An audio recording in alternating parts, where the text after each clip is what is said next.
जय माता दी। राधे राधे। आइए सुनते हैं दुर्गा सप्तशती का 5वां एवं 6वां अध्याय। महर्षि मेधा ने कहा, पूर्व काल में शुम्भ निशुम्भ नामक असुरों ने अपने बल के मद से इंद्र का त्रिलोकी का राज्य और यज्ञों के भाग छीन लिए, और वह दोनों इसी प्रकार सूर्य, चंद्रमा, धर्मराज और वरुण के अधिकार भी छीनकर स्वयं ही उनका उपयोग करने लगे। वायु और अग्नि का कार्य भी वही करने लगे, और इसके पश्चात उन्होंने जिन देवताओं का राज्य छीना था उनको अपने अपने स्थान से निकाल दिया। इस तरह से अधिकार छीने हुए दैत्यों तथा दैत्यों द्वारा निकाले हुए देवता अपराजिता देवी का स्मरण करने लगे कि देवी ने हमको वर दिया था कि मैं तुम्हारी संपूर्ण विपत्तियों को नष्ट करके रक्षा करूंगी। ऐसा विचार कर सब देवता हिमालय पर गए और भगवती विष्णु माया की स्तुति करने लगे। देवताओं ने कहा, देवी को नमस्कार है, शिव को नमस्कार है, प्रकृति और भद्रा को नमस्कार है। हम लोग रौद्र, नित्या और गौरी को नमस्कार करते हैं।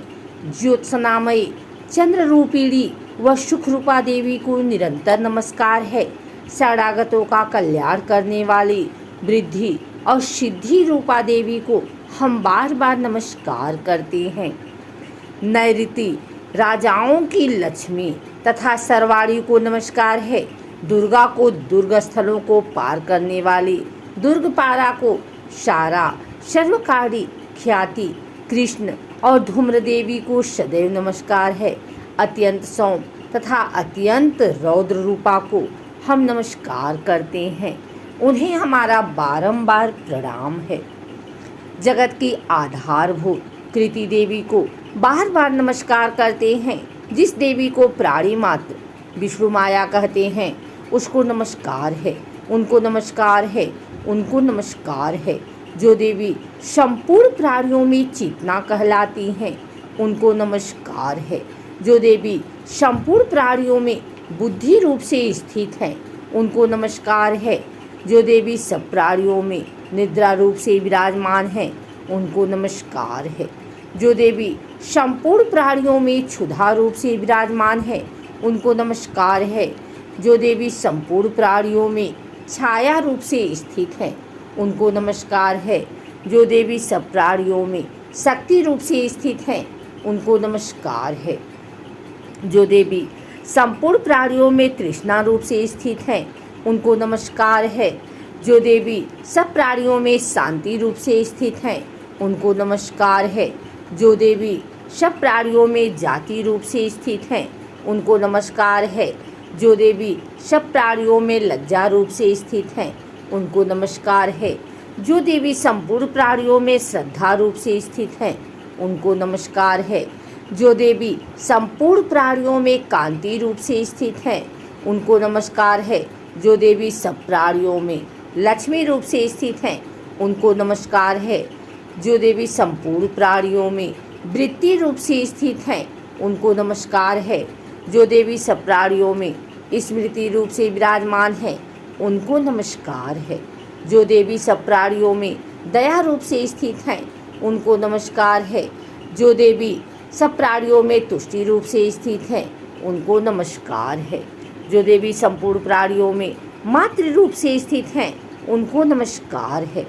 जो देवी संपूर्ण प्राणियों में भ्रांति रूप से स्थित हैं उनको नमस्कार है। जो देवी संपूर्ण प्राणियों में नित्य व्याप्त रहती हैं उनको नमस्कार है। जो देवी चैतन्य रूप से इस संपूर्ण संसार को व्याप्त करके स्थित हैं उनको नमस्कार है। पूर्व काल में देवताओं ने अपने अभीष्ट फल पाने के लिए जिसकी स्तुति की है और देवराज इंद्र ने बहुत दिनों तक जिसका सेवन किया है वह कल्याण की साधना भूता ईश्वरी हमारा कल्याण और मंगल करे तथा सारी विपत्तियों को नष्ट कर डाले। असुरों के सताए हुए हम संपूर्ण देवता उस परमेश्वरी को इस समय नमस्कार करते हैं तथा जो भक्ति पूर्वक स्मरण किए जाने पर तुरंत ही सब विपत्तियों को नष्ट कर देती हैं। वह जगदम्बा इस समय भी हमारा मंगल करके हमारी समस्त विपत्तियों को दूर करे। महर्षि मेधा ने कहा, हे राजन, इस प्रकार जब देवता स्तुति कर रहे थे तो उसी समय पार्वती देवी गंगा में स्नान करने के लिए आई। तब उनके शरीर से प्रकट होकर शिवा देवी बोली, शुभ दैत्य के द्वारा स्वर्ग से निकले हुए और निशुम्भ से हारे हुए यह देवता मेरी स्तुति कर रहे हैं। पार्वती के शरीर से अंबिका निकली थी, इसलिए उनको संपूर्ण लोक में कौशिकी कहते हैं। कौशिकी के प्रकट होने के पश्चात पार्वती देवी के शरीर का रंग काला हो गया और वह हिमालय पर रहने वाली कालिका देवी के नाम से प्रसिद्ध हुई। फिर शुंभ और निशुंभ के दूत चंडमुंड वहां आए और उन्होंने परम मनोहर रूप वाली अंबिका देवी को देखा। फिर वह शुंभ के पास जाकर बोले, महाराज, एक अत्यंत सुंदर स्त्री हिमालय को प्रकाशित कर रही है। वैसा रंग रूप आज तक हमने किसी स्त्री में नहीं देखा है। हे असुरेश्वर, आप यह पता लगाएं कि वह कौन है और उसको ग्रहण कर लें। वह स्त्रियों में रत्न है। वह अपनी कांति से दसों दिशाओं को प्रकाशित करती हुई वहाँ स्थित है, इसलिए आपका उसको देखना उचित है। हे प्रभु, तीनों लोकों के हाथी, घोड़े और मणि इत्यादि जितने रत्न हैं, वह सब इस समय आपके घर में शोभायमान है। हाथियों में रत्न रूप ऐरावत हाथी और उच्चैश्रवा नामक घोड़ा तो आप इंद्र से ले आए हैं। हंसों द्वारा जुता हुआ विमान जो ब्रह्मा जी के पास था, अब भी आपके पास है। और यह महापद्म नामक खजाना आपने कुबेर से छीना है। समुद्र ने आपको सदा खिले हुए फूलों की किंजकलनी नामक माला दी है। वरुण का कंचन की वर्षा करने वाला छत्र आपके पास है। रथों में श्रेष्ठ प्रजापति का रथ भी आपके पास ही है। हे दैतेंद्र, मृत्यु से उत्क्रांतिका नामक शक्ति भी आपने छीन ली है और वरुण का पास भी आपके भ्राता निशुंभ के अधिकार में है। और जो अग्नि में न जल सके, ऐसे 2 वस्त्र भी अग्निदेव ने आपको दिए हैं। हे दैत्यराज, इस प्रकार सारी रत्न रूपी वस्तुएं आप संग्रह कर चुके हैं, तो फिर आप यह कल्याणकारी स्त्रियों में रत्न रूप अनुपम स्त्री आप क्यों नहीं ग्रहण करते? महर्षि मेधा बोले, चंडमुंड का यह वचन सुनकर शुंभ ने विचारा कि सुग्रीव को अपना दूत बनाकर देवी के पास भेजा जाए। प्रथम उसको सब कुछ समझा दिया और कहा कि वहां जाकर तुम उसको अच्छी तरह से समझाना और ऐसा उपाय करना जिसे वह प्रसन्न होकर तुरंत मेरे पास चली आए। भली प्रकार समझा कर कहना। दूत सुग्रीव पर्वत के उस रमणीय भाग में पहुंचा जहां देवी रहती थी। दूत ने कहा, हे देवी, दैत्यों का राजा शुंभ जो इस समय तीनों लोकों का स्वामी है, मैं उसका दूत हूँ और यहाँ तुम्हारे पास आया हूँ। संपूर्ण देवता उसकी आज्ञा एक स्वर से मानते हैं। अब जो कुछ उसने कहला भेजा है वह सुनो। उसने कहा है, इस समय संपूर्ण त्रिलोकी मेरे वश में है और संपूर्ण यज्ञों के भाग को पृथक पृथक मैं ही लेता हूँ और तीनों लोकों में जितने श्रेष्ठ रत्न हैं वह सब मेरे पास हैं। देवराज इंद्र का वाहन ऐरावत मेरे पास है जो मैंने छीन लिया है। उच्चैश्रवा नामक घोड़ा जो क्षीर सागर मंथन करने से प्रकट हुआ था, उसे देवताओं ने मुझे समर्पित किया है। हे सुंदरी, इनके अतिरिक्त और भी जो रत्नभूषण पदार्थ देवताओं के पास थे वह सब मेरे पास है। हे देवी, मैं तुम्हें संसार की स्त्रियों में रत्न मानता हूँ, क्योंकि रत्नों का उपभोग करने वाला मैं ही हूँ। हे चंचल कटाओं वाली सुंदरी, अब यह मैं तुझ पर छोड़ता हूँ कि तू मेरे या मेरे भाई महापराक्रमी निशुंभ की सेवा में आ जाए। यदि तू मुझे वीरोगति देती है, अतुल महान ऐश्वर्य को प्राप्त होगी। अतः तुम अपनी बुद्धि से यह विचार कर मेरे पास चली आओ। महर्षि मेधा ने कहा, दूत के ऐसा कहने पर संपूर्ण जगत का कल्याण करने वाली भगवती दुर्गा मन ही मन मुस्कुराई और इस प्रकार कहने लगी।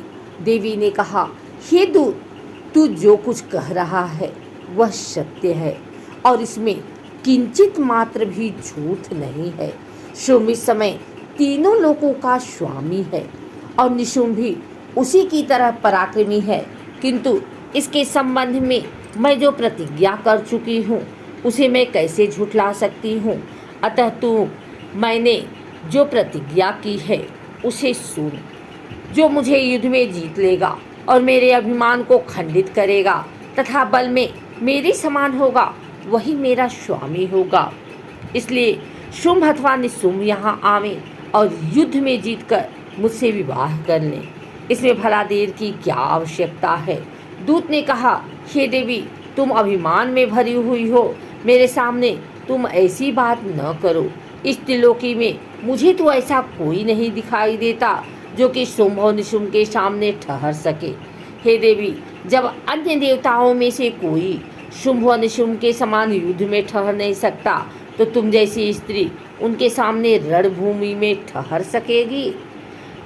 जिन शुंभ आदि असुरों के सामने इंद्र आदि देवता नहीं ठहर सके तो फिर तुम अकेली स्त्री उनके सामने कैसे ठहर सकेगी।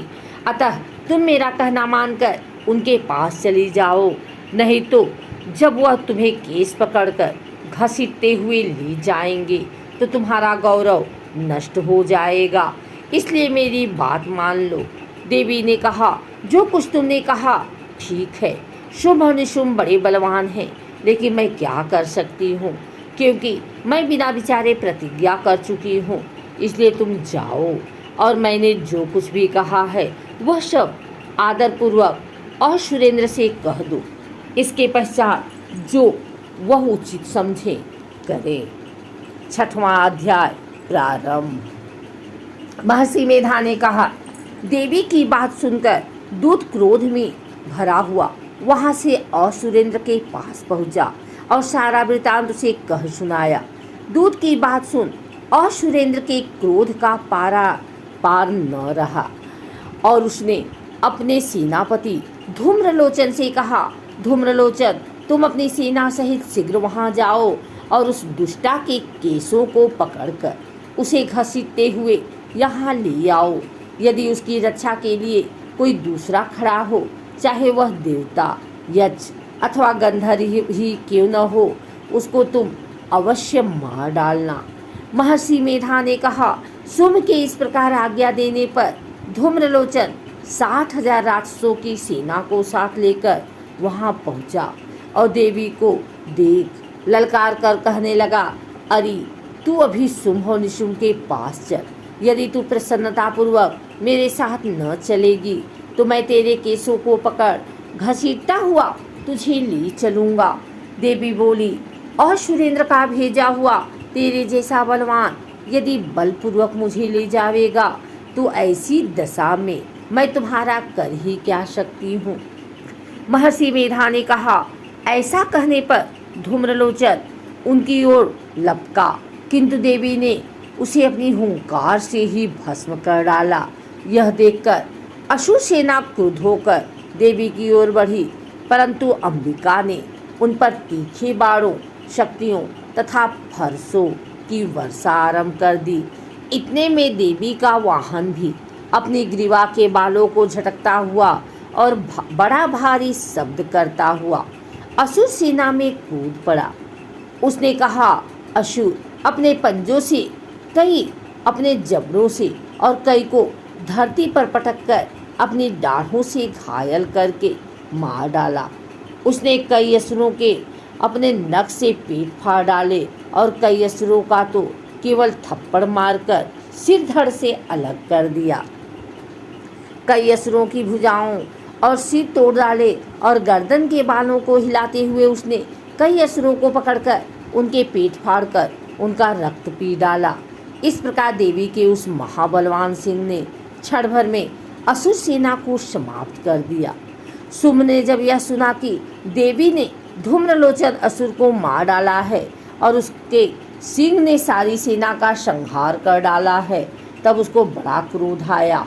उसके मारे क्रोध के ओठ फड़कने लगे और उसने चंड तथा मुंड नामक महासुरों को आज्ञा दी, हे चंड, हे मुंड, तुम अपने साथ एक बड़ी सेना लेकर वहां जाओ और उस देवी के बाल पकड़कर उसे बांध कर तुरंत यहाँ ले आओ।